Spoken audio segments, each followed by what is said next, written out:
Yep, you guys see it. You guys are like, oh boy, another update. But you know what? This time, I see you guys looking at this right here. It's time, guys. It's time. The spice. I gotta give shout outs to my brother from another mother, Kamon. Go check him out. The brother, the man. He's been helping me out a lot with this deck, and this deck as it is now is the most powerful it's been. Like, this deck is definitely a very good rogue contender, even go up into the meta. This is my pet deck. I can't hold it, guys. Anyway, welcome again to the channel. As you can see from the thumbnail and from what you see on front of you, we have Virtual Worlds. What amalgamation? I'll find out something in the title. But I'm more excited just get into the deck profile. We're gonna have the main deck, the extra. There's no side deck because I want that a surprise, because I will be taking this to locals, and the next time you see this more of this, there will be dual videos. So if you guys like what you see, be sure to like the video and subscribe for more. But enough with the rambling, let's get into this. Now, for the Virtual Worlds, you're rocking always the 3 Lily, the 3 Lao Lao, the 3 Nai Lulu, the 2 Nyan Nyan, and we're rocking and the 3 Gigi. This is the Virtual World package. You always play this amount of ratio, no more, no less. If you play any less of things, you would probably play less of the level 6s, maybe, if you're doing other stuff like mixing it with things like Sword Souls, because they have Worm Monster and Worm support. But if you're playing with the focus of your Virtual World stuff, this is what you play. So, as you all know, in my other videos, I've had like 3 or 4 of them up on this channel by now, but they all share the effect where if you control a Virtual World card of a certain type, you can reveal this card, all except for Nyan, poor her. You can reveal this, send one card of a different type, be it monster, spell, or trap, then special summon this card from your hand, and it gets a bonus effect, which all happens in hand. So there's no imperming these, there's no veiling these, there's no breakthrough skilling them. It all have, if you can't stop us from the hand, which the only thing is Ash Blossom, but why would you Ash in a Virtual World monster? But their additional effects are end phase, get any of your Virtual World monsters back from your graveyard to your hand if you summoned him. Add the 3rd type that you didn't send to the graveyard, be it monster, spell, or trap. Monster Reborn any Virtual World monster from your graveyard, and you can Dragon Shrine essentially 2 Virtual World cards. Nyan, however, does have an effect that is pretty helpful. So, once per turn, when you summon a level 3 monster, you can summon her back from your graveyard as a tuner monster. But she's banished when you leave the field. But that's fine, guys. Because when she's banished, face up, she can get back any one of your banished cards back to your deck. So, even if you go up against something like Kashtira and they banish your things face down, you're like, okay, that's fine. Banish Nyan, her effect gets her right back. So, banishing does not entirely stop this deck, but you want to be able to control what you banish and how so. I won't say it won't stop you entirely, but it is what it is. That's the Virtual World stuff. Now, for the other monsters, we are still rocking the 3 Kashtira Fenrir. We'll play this card, this stupid-ass card, until the day he finally gets hit to 2 or something, but since he's a free Cyber Dragon and a problem that the opponent must respect and answer if they can, once per turn, you can add any Kashtira card, including himself, to your hand. And once per turn, when this card declares an attack, or if an opponent's monster activates his effect on resolution of either of those, you can banish a card, face-up card from your opponent's field, face down. So they can't get it back. Whatever, they have to deal with this because it's so ridiculous how much pressure he puts on the board by himself. Next, we do still have the Adventurer package. The Adventurer package definitely does give this deck some more oomph to it. And it's one of the decks that can very definitely utilize this archetype, this engine rather, to its fullest potential. Because even with our spell and traps that force us to discard something for effect, we can still use this after all of that. So, you know what Griffin Rider does. If you control a non-effect monster or the Adventurer token, you can summon him straight from your hand. He's an Omni-Negate, but you have to bounce himself back. Water Enchantress, banish this from your hand, field, or graveyard, no matter where, how, or when she got there. She just says banish. Add one of a Rite of Aramesia to your hand. And if you control a non-effect monster or a token, you can special summon her straight to your field, so she helps proc off Nyan's effect. Next up, guys, you got the reason you seen what you saw in the extra deck. We played the Shaddoll Beast, and the tier elements have this. Yes, I've somewhat joined the dark side. I'm sorry. I can't. If you can't defeat the darkness, you must join the darkness. But Beast, when it's sent to the graveyard via a card effect, you can draw a card, so it just helps with keeping your hand filled up with gas. Havness, when sent by a card effect, just fusion summon by sending the appropriate materials back to the bottom of your deck. You all know what tier elements do. There's no difference here, but they're just playing it in virtual worlds. Now, we go into the spell and trap lineup, which is pretty solid. First off, for this one idea given to me by my brother in Christ, Kamon Chanel, is the 3 Forbidden Droplets. Just because we don't have hand traps in this deck, like, if you're playing hand traps, he did make a good point that if you're playing hand traps, you want to play more than just 3 or 4. You want to play a gaggle of them, just because one hand trap's not going to stop an opponent's, like, 4 or 5 negate field.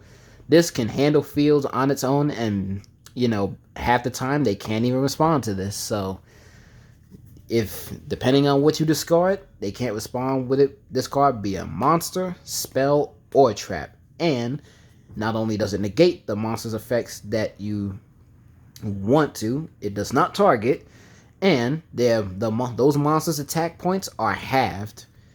So it's pretty good. If you don't run hand traps, I do suggest you do play this, because this card will start seeing a rise. Next, we have the 3 Virtual World Qinglong. This card is another form of spot removal in a sense. It doesn't really remove, but it helps bait out stuff. While it's on the field, you can banish a Virtual World card from your graveyard. Is it the hand or graveyard? Let's double check. All we gotta see. Yep, you gotta banish it from your graveyard. Target a face-up card on the field and negate its effects, even if this card leaves the field. And even if it does leave the field and it's in the graveyard, it has a second effect, where you can banish it to search a Virtual World monster, and then discard a card for the effect. So, you know, maybe there'll be some Dark World shenanigans that can go with this. Who knows? But this is your continuous spell breakthrough skill of sorts, and Rhoda.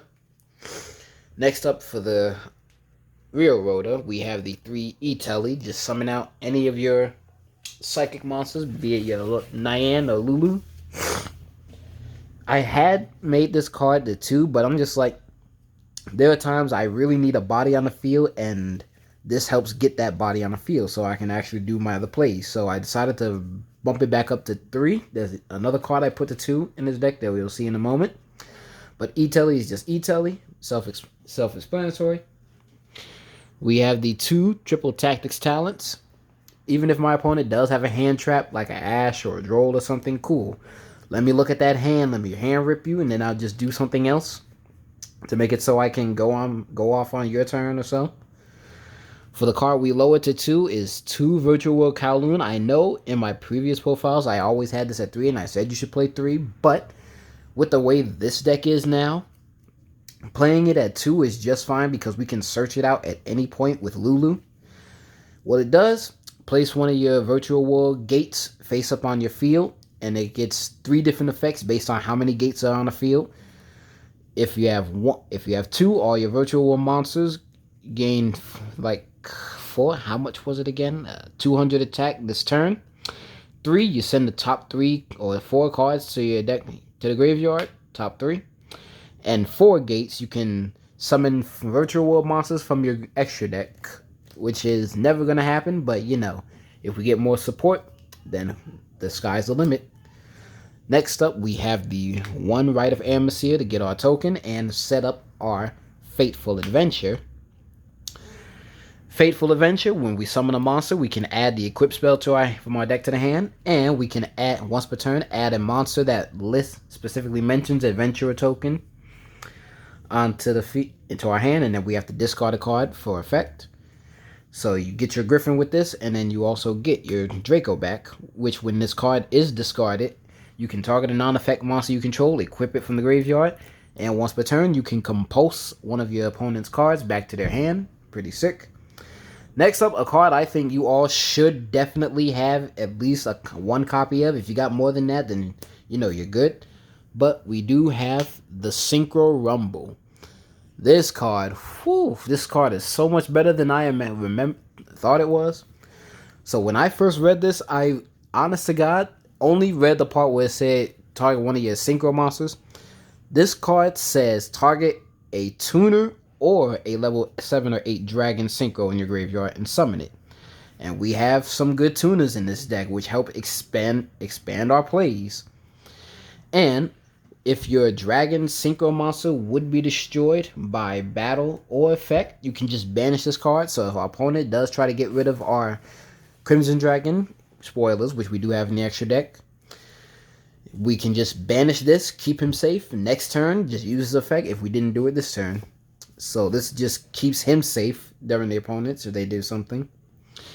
Next, we have the Foolish Burial to help send either our Enchantress or our Beast to the graveyard and get their effects. Then we have the Honorary Call by the Grave, just a scummy one of. Really hope this card comes back to 2, like the format requires it. Next off for our traps, only playing the Still 3, the 3 Chuche, and the 1 Janwu. While on the field, target 1 card on the field for cost, and shuffle back 2 virtual world cards of a different name to destroy that card. And while it's in the graveyard, you can banish it to level modulate one of your virtual monsters, be it increase or lower. Doesn't matter which. Well, it does matter, but you choose. Janwu is your monster reborn from the graveyard, but you have to discard a card after you resolve that effect. But you have to have a hand to even activate and resolve that. And while it's on the field, you can like switch the position of the monsters on the field, but that's all irrelevant. You want it in the graveyard.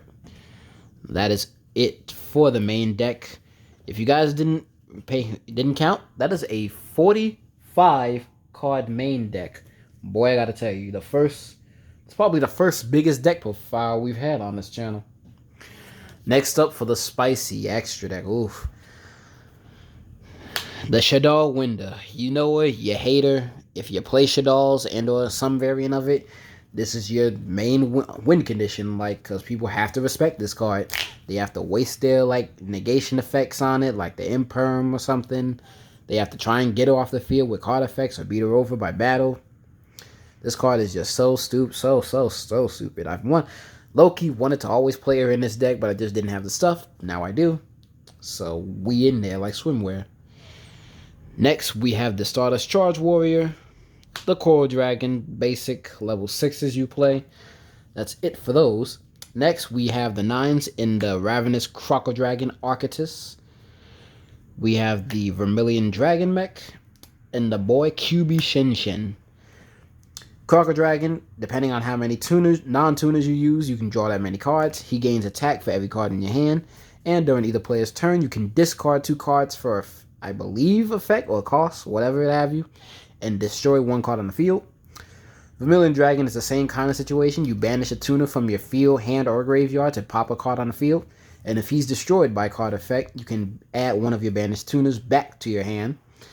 And Shen just puts back any banished card back to the graveyard. So, and his other effect is, well, first and foremost, his continuous effect is that any card sent from the field to the grave is banished. Wish it was better, but you know, why not? Again, the effect is put stuff back into the graveyard. And his third effect is that you can, during your main phase, except the turn this card was sent there, banish 2 cards of different types and attributes to summon him back to the field. So he'll always be able to replenish the way he can summon himself, which is real ridiculous.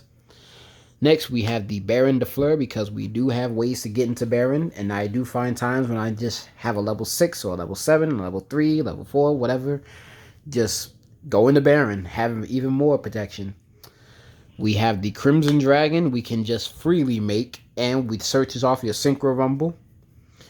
We have the Final Sigma, just in case we go up against Thunderies. They cannot do anything to this card. They have to use their continuous spell. Well, but yeah, they have to use a continuous spell because that's a game mechanic, not affecting it directly. And because we have that in Crimson Dragon, we do play the King Calamity just because this card's not banned yet.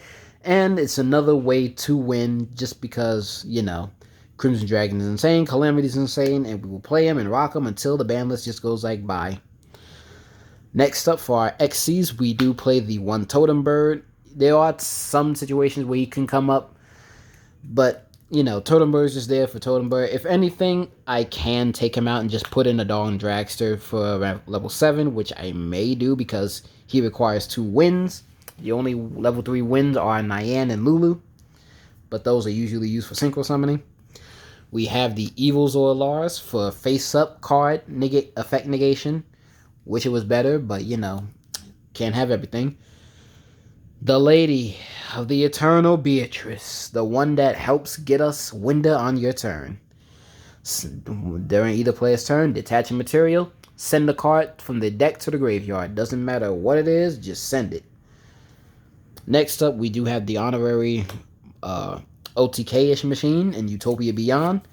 Just non-targeting, make everything 0. If you can't stop it, you're not stopping them. We do have the Constella Ptolemy M7 just to bounce things back. And we do play the one Zeus to board wipe the field. There are moments where I do think I can just replace this with Typhon, but you know, these, well, I may be, because these 3 are more impactful than this is. So, you know, I may just do that before I go to locals. But that is going to be it for the Virtual World deck profile, guys. I really, really, really loved the way this deck was performing against Kamon the other day. There was just so many combo lines, and to be honest, it's not my first combo deck, but it's my first super heavy combo deck. Like, you can just you have many ways of doing a certain thing, and like different scenarios, which I legitimately, honestly feel know exactly how Synchron players feel when they have so many different things they can do, and it's ridiculous. Like, it doesn't take that big of a brain to play this, but it does take a decent, good average player to play it. You have to know exactly what you're doing to play this, because you're playing a Synchro XCs based deck. So know what you want to Synchro into, know what you want to Exceed into, exactly at what time. You'll be good. But that's enough of my rambling. I just love this deck, guys, and I really hope you didn't too. If you did, be sure to like the video. Let's try and get this video up to, you know what, 300 likes. 300 likes, and I will definitely do some combo videos of it for you. If we get up to 100 likes, then we what can I do for 100 likes? I'm not sure. Well, 100 likes, just show me the love, and we can get this video up to, you know, I never really set like goals, but let's try and see if we can get there. So 100 likes is a big thank you. 300, we'll definitely do some combos and, you know, things like that. But again, if you enjoyed, be sure to like this video, subscribe to the channel for more. There will be a lot more content coming out this year, because really trying to make something out of this YouTubing stuff. And again, I want to thank you all for getting me over 200 subscribers last year. Really appreciate all the love and support. You guys are the bomb. And share this video with anybody that likes Virtual World, Synchro Summoning, XC Summoning, big combo decks, and anyone that just likes Yu-Gi-Oh! In general. And be sure to hit comment down what you would change, what you would add. I always read the comments if I can read them, you know, other languages, but they take a while to translate. But in any case, thank you all for watching, and I'll see you all in the next one. See ya!